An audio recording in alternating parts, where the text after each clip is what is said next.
It's on. Thank you very much for having me this morning, and what a wonderful event. I thought I would talk about public choice, and we'll get to that soon enough. But I thought I would start with pronouns. Our language has evolved over a long period of time to put people in certain boxes, and today there's a trend, and I think it's a good trend, to try and understand people's identity and use the pronouns that they would prefer, even if it often creates some friction and some frustration. But I'd also like to talk about some pronouns that are often heard in my business every day, and they are, if you've done your Latin or French suffering through school, we and our, the collective pronouns that tell us that perhaps everything is everybody's and everybody is everyone's. And while that can be very animating because it allows people to feel that they are part of something bigger and that there is caring, it often obscures a large amount of what is really going on in the world. For example, we might hear America invaded Iraq. Well, that is true at a very high level, but it might be useful to say that a group of people in Washington made a decision using funds that they had taken through taxation to pay a group of people that they had hired in the military to use a group of weapon systems that they had also contracted off some manufacturers to travel across the seas and enter another country and attack first the army and in some cases the civilians of that country. That second description allows so much richer analysis and understanding of what has really happened. I would suggest that the use of collective pronouns in so much of public discourse obscures a lot of what is going on. Closer to home, I often get asked, why don't we refine our own oil? And if you think about it for a moment, of course you might guess that they're talking about the Marsden Point oil refinery. But in actual fact, it's much more helpful to say that why does the New Zealand refining company, now named Channel, no longer refine petroleum products at Marsden Point? Well, partly because the oil that they were refining didn't come from New Zealand. They were never able to refine the light sweet crude that's largely found off the west coast of Taranaki and the Upper South Island. They were importing petroleum products or oil from other countries offshore.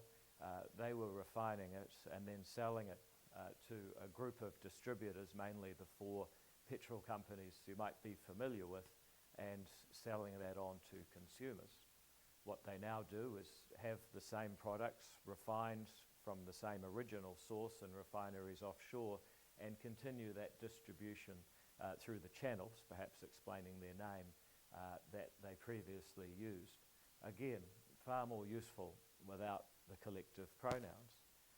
And in my business, we hear this so often. And I say we because you can use it sometimes. I mean, we politicians, and we get lobbies about how our and we should do certain things. Public choice is a way of thinking about how different actors within politics interact, what incentives they have, what choices they make, and what ultimate outcomes arise that get described as our or we. I'd like to share a few thinkers that certainly have influenced me that may or may not interest you too by the end of this.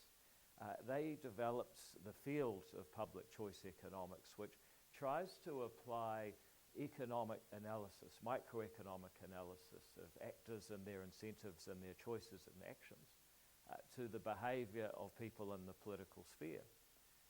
The first was Anthony Downs, who coined the term rational ignorance. And that sounds immediately like a counterintuitive term. How could it ever be rational to be ignorant?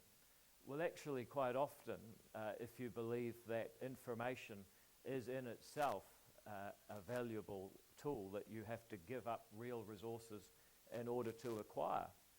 A really simple example, let's say you were buying an old bomb, or probably at St. Cuth's a Volkswagen Polo if we're honest, then you thought that it might have a fault, and if it did have a fault, it would cost you $200 to fix it. But it would also cost $200 to get an AA appraisal and find out if it was indeed faulty. Now you think about your options. If it is faulty and you paid the $200 and you still have to fix it, that costs you $400. On the other hand, if you get lucky, you didn't pay the money and you still have to fix it, then you're $200 down. That's an example of where it wouldn't actually be rational to give up time and effort to have more information. And it just so happens that voters in democracies face this dilemma all the time. You can choose to be the most informed voter in the election in October this year, and if you do, I'd highly recommend a website, act.org.nz, where you can find some wonderful ideas and policies for the good of the future of New Zealand. However, the TED rules say you can't promote your own business. But of course, if you were to do that, then your influence on the outcome would be roughly the same as somebody who didn't make any effort at all and even forgot to vote. You would end up with the same outcome. It's a little bit like going to a restaurant where you go along, you look at the menu, you carefully select, you invest your time in getting that information, you're informed and you make your choice, but when you get your meal, it's the same as everyone else's, and it's not what you ordered. And you say, well, why did everyone get the same meal, and even though I made an effort to choose mine? They say, we're sorry, sir, this is a democracy restaurant. Everybody gets the most popular choice, not what you actually chose. And you can see that after a while, people might start to think, you know what, I don't think I'll even look at the menu. Some might go through the motions, some might want to be seen as being a responsible chooser, but they know it's kind of not worthwhile. And then you come back a few weeks later and you discover that they've dispensed with menus altogether. After all, they realize that no one was really looking, and they just give you the same meal that you were always going to have regardless. That is rational ignorance in effect, and of course people do make an effort and do want to be good citizens and do choose, and I am absolutely a Democrat because I still think it's better than every other system that's been tried, to paraphrase Churchill. But it's time to recognize that there's some real challenges with that system as a way of spending $140 billion a year as we do currently. In fact, it gets worse than rational ignorance. There's another thinker, Bryan Caplan, who took it one step further, and he coined an even more counterintuitive term, rational irrationality. And now you're thinking, this is completely crazy. How can it be rational to be irrational? Well, actually, some people, no one here of course, have some slightly irrational claims about public policy and economics and what sort of policies would be better for a country. Those people, for example, often believe an enormous pessimism about the amount of progress that's been made. If you ask people how much wealthier are New Zealanders today than they were in, say, 1900, most people will say, oh, maybe 50% wealthier. The real answer, and it's difficult to calculate because how much would you pay for an iPad in 1900 if one existed, but the real answer is probably somewhere in the order of 10 or 20 times richer. Why do people have these views? Well, because if you're a professional economist and you get paid to calculate these things, you'll probably do a good job. If you are simply making a voting decision, you don't necessarily get a better reward for discarding views that you might cherish. Anti-foreign bias is another one. Typically, people are far more opposed to interacting, trading with foreigners, having foreigners invest, having people from overseas immigrate here, than would actually be good for them, according to people who, again, as professional economists, get paid to study these things. So Bryan Caplan arrives at the conclusion that people aren't just rational to ignore politics, they're actually rational to hold views that are often irrational because it would be psychologically hard to abandon cherished beliefs if you don't actually get a better result for doing so. This is all a bit dismal, but let me give you one slightly worse one. One of the greatest thinkers, I think, in the 20th century was Garrett Hardin. His essay in 1969 or 8, I think, The Tragedy of the Commons, laid out the template for why most environmental problems occur.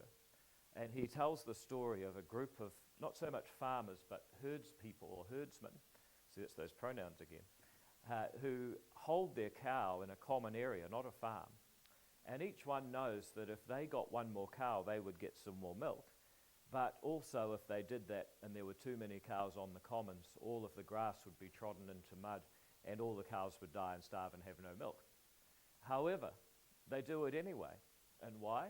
Because they know that if they don't do it, someone else will make the same calculation, and as a result, everybody will end up in what Garrett Hardin describes as the tragedy.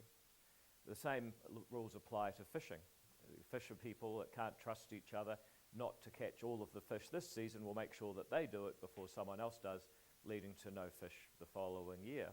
The same thing applies with climate emissions. Everybody knows that it might be better to emit less, but because they can't trust someone else to do it, they keep on doing it. How does this relate to rational ignorance, rational irrationality, and public choice? Well, if you think about it, everybody engaged in voting in a democracy faces the same basic challenge.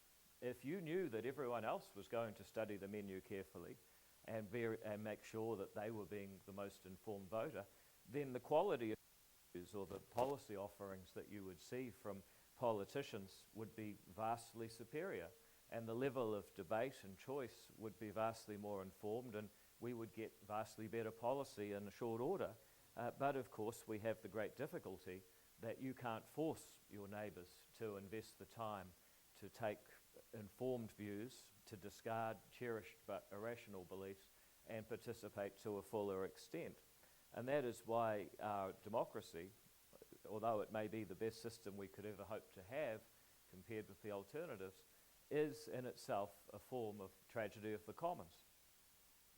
That takes you to a fairly dismal place, but it does tell you also, once you've diagnosed the problem, how you might be able to do better. We notice that in so many spheres of private life where people get a direct reward for being informed and choosing carefully, that they make the effort to be more rational, to discard irrational beliefs, to ensure that they're informed and that the best possible decisions get made. The proposition I make, if you want a paradigm shift, is that each of us, as citizens of New Zealand, should be very careful about the pronouns that we use, rather than saying that there is this we, or there is an us, or there is our oil, or this country, or that did this. Rather, it is better to think more carefully about the individual actors and what it is that they are trying to achieve, what information they have, and how they act. Once you come to that conclusion, you find that there are certainly some things that one should want a government to do that simply can't be done by anybody else. I wouldn't want to live in Epsom if we didn't have a good stormwater system. Well, actually, that's a bad example, but nevertheless, there are some public amenities that are absolutely necessary. But each time that somebody says that for the good of we or us, some collective, that perhaps somebody should do something more in government, just remember there is no magic. There is just a group of people, each following their own incentives, and often reaching suboptimal results because of those incentives. The whole place would be far better if we relied more on the individuals, on the families, on the community groups and the firms that employ people, than on the mythical we and us of government. Thank you very much for listening. Thank you.